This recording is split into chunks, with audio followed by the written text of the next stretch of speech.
Financial Survival Network, helping you survive and thrive in the new economy. Go to CarrieLutz.com and sign up for 30 free micro trainings on financial survival. This show is brought to you by Miles Franklin. They've been selling gold and silver for 22 years, and I'm a customer because when you buy, they ship. For more information, go to milesfranklin.com or call them at 800-822-8080.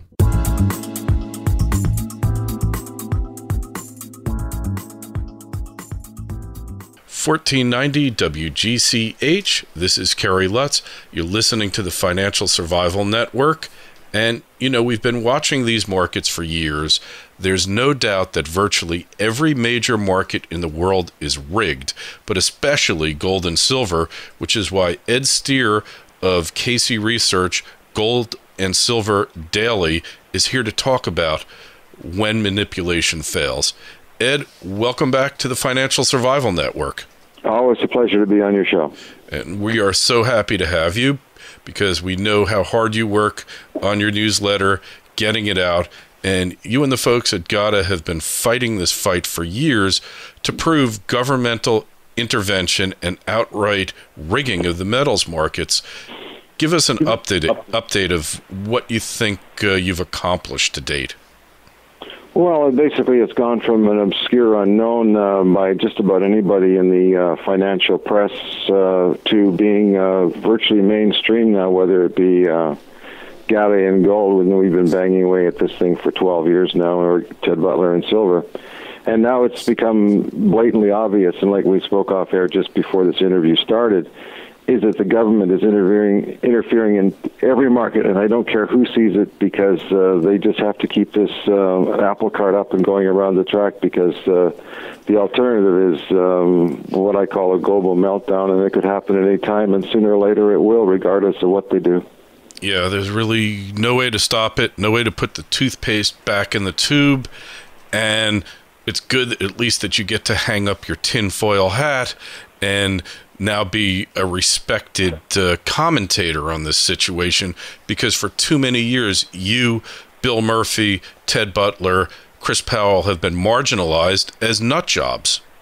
Well, that's certainly true, and to a certain extent, there's still a large swath of people out there that still won't give us the time of day, no matter how much evidence is proved to the contrary. It reminds me sort of the flat Earth society of the Middle Ages, where before Copernicus and Galileo came along, said the Earth was round, the Sun was the center of the universe. Even though we've achieved some respectability, there's still a huge crowd of people out there that don't believe it, or because they didn't invent it themselves, they just won't buy into it. But you're right, the facts are becoming more and more obvious by the day. And hey, as long as this thing blows wide open, I don't care if I get the respect or not, because it just doesn't matter. Yeah, well, it's going to be to everybody's benefit when it does blow wide open. And if the metals existed in a free market now, where there was no manipulation, what do you think they'd be selling for in nominal dollar terms?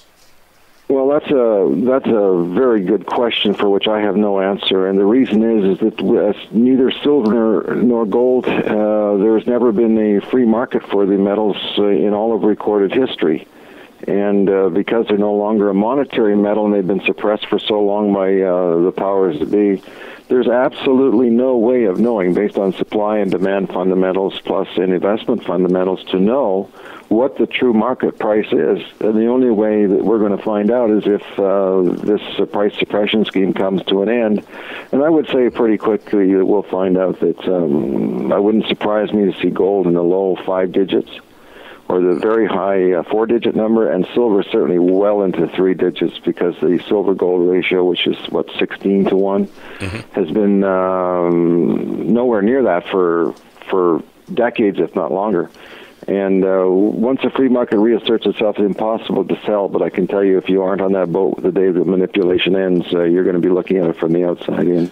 Yeah, there's a guy, I think his name's Biderman, and he says, silver is a lousy investment right now, but one day it's going to turn into the best investment in the world, and then it's going to be too late. And that kind of ties in with the next question, which is, it looks to me and others that the world's central banks will keep printing to oblivion till all the currency units are worthless. Do you see it that way?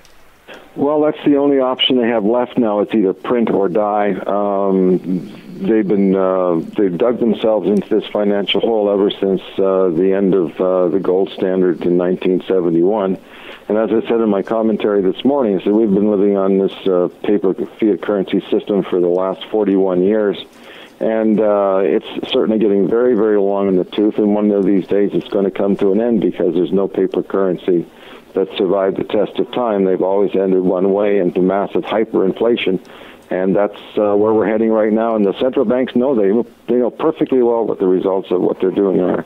And they're trying to stave it off, but sooner or later they're going to have to bite the bullet and either go back on a gold standard of some type, or they're going to have to hyperinflate away the debt or let it crash and burn. One way or another, it's going to be ugly when it all comes to an end. Yeah, it's funny you say that, because Jeff Christian at CPM, who's not exactly a friend of metals investors, says there's only one monetary system that hasn't failed, and that's the current one. And that's not really confidence-inspiring, is it? Coming from Jeff Christian, not a bit, no. I figured you'd get a kick out of that. Yes, I did, and thank you for mentioning it.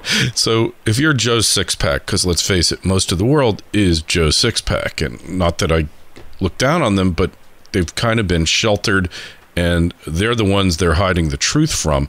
But at your Joe Sixpack, you got $10,000, $20,000. What do you do now if you wake up one day and have an aha moment and say, wow, this thing really is coming down around me? Well, the moment that arrives, I'm hoping it'll happen. I hope that moment of realization comes before the metals actually blast off. But if they do come to that epiphany and say, I really should put some money, $5,000 or $10,000 into precious metals, I hope they go running out to their nearest bullion store and buy, I don't care whether it's American Eagles or Canadian Maple Leafs or Vienna Philharmonics or whatever the local silver and gold coin of the realm is in their country, is that they go out there and actually buy some of the physical metal itself and not some sort of fund, but the physical metal in hand for the day when this whole thing falls apart. And they'll be one of the few people, if they make that move, that will actually save themselves when this whole thing finally falls apart. Yeah, it's probably good advice. I've actually reached a number of people, people who are close to me, because they hear the same thing from me every day. It took my best, oldest friend, we've known each other for 48 years. It took him 4 years of me haranguing him weekly to finally go out and do it. And now his wife thinks he's out of his mind. But you know what? When it hits the fan, he'll be protected. And I just want to switch gears. So your newsletter, daily newsletter, it's obviously a passion in your life. And I personally know you spend hours and hours each day putting it out for metals investors to start their day, with the right information. And I think you've reached a lot of people as well. Just tell us, what kind of satisfaction do you get in writing it, in producing it? Well, it started off as, when I started with Casey Research, it started off as 2 or 3 paragraphs at the end of another column that was written. I can't remember what it was called at the time. It's been such a long time ago. But once that column disappeared, I was given my own space, and of course I've greatly expanded on that. But it's become almost a full-time, it's a full-time job to write this column. It's become all-consuming for me. And I'll spend 8-9 hours a day just collating the data and get everything ready to write. And it takes me about 7 hours to write it, and I filed this morning about 5:15 a.m. Eastern Time. And then I was up this morning about 4.5 hours later to get ready for this interview. So I can tell you, although I'm very passionate about what I do and I spend a lot of time on it, and I hope a lot of readers get value from it because it does have a huge subscriber base, I will be equally glad when the day comes when this thing finally blows up, that I can pitch this thing and say, I've seen enough of this, I've had enough, I've done my part. This has all started off as a GATA exercise, giving GATA more exposure through Casey Research, but now it's become much, much larger than that. And I have a very large readership. But like I said, when the day comes, I'll be glad to leave this by the side of the road with absolutely no regrets. Hey, and I'm glad you said how long you spend on this, because, I'm a person, it comes free in my mailbox. I look at it, and I never think about the guy who's actually putting it together. And your newsletter is extremely well written. And if you need information, if you want to find out what's really going on in the financial world, you start out there, and you got a good idea of what's going to happen that day. And you have my personal gratitude for it. And I'm just glad that people can hear what you put into this, how much of you put into it, because it's unusual, that people do this, and it's really a great thing. I can't thank you enough for it, and just keep up the great work. Well, thank you for that. And before we go on to the next subject, I really want to add, you're thanking me, but I want to thank all the readers who are kind enough to contribute stories and cartoons and quotes. And they've been doing this for years and years and years. And I can tell you right now that if it wasn't for my readership base that provides me with this valuable information, because I certainly don't have the time to dig it up on my own, if it wasn't for them, I can tell you that my daily column would be but a pale shadow of what it currently is. So I'm just want to tip my hat to all my readers who send me stuff, because it's really greatly appreciated. And the reader who reads it should be thanking not only me, but also by extension them. Yeah, I see you've got your regular contributors. We regularly post extensively from Gold and Silver Daily on financialsurvivalnetwork.com. So we're helping get it out there. The only other thing I wanted to ask you is, let's say we're 5 years from now, and whatever cataclysmic global monetary event has occurred, it's happened. Where do you see the world being at that point? And I know that's a hard question. Nobody knows, but what's your guess? Well, that is a hard question, and I'm not going to stick my neck out by saying what's going to happen. Although the only thing I can say is that the world's going to be a very unhappy place to live in for a lot of people who aren't either ready for this or don't see it coming. All I can say is that I hope that I'm very, very far away from North America when that does happen, because North America, particularly the United States, is not going to be the happiest place to be living at that time.